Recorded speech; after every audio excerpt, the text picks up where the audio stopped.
Hi guys! Welcome na naman sa isang lamon serye na aming buhay. At magluluto tayo ngayon for today's video ng tahong na may mayonnaise at cheese. Napaka-nostalgic nito sa akin kasi ito yung pinupulutan namin dati ng mga kaibigan ko, mga kababata ko, mga Bogard. Bogard is out, Epang is in. So let's start! Okay, nagpainit na tayo ng mantika. First, lalagay natin yung chili. Our favorite, ng aking gawa. Gusto namin lagi maanghang. May kick lang naman ang anghang. Then I'm gonna put the onion na. Kasi yung bawang madaling masunod. Kaya ilalas natin siya. Kaya lang natin mag-translucent yung sibuyas. Okay? Then okay na. Lagyan na natin yung bawang. Kailangan lang natin siya mga golden brown. Okay?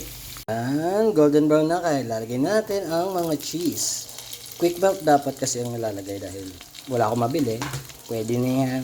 Kaya unahin natin para matunaw siya. Then let's also put the mayonnaise.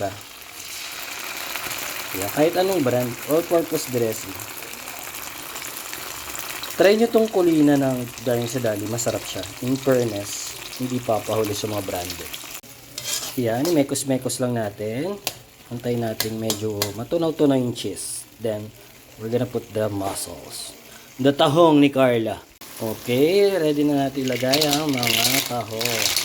Then, mekos-mekos lang natin yan. Yan, dahil na mekos-mekos ko na, lagyan na natin siya ng pepper. Damihan natin. Mahilig kami sa paminta, kagaya ko. And we're gonna put salt. Pak! Yan, dahil nagbukahan ng tahong ni Carla, lalagyan na natin ang ating green onions. And voila! Luto na! Kakain na! Makakakain na!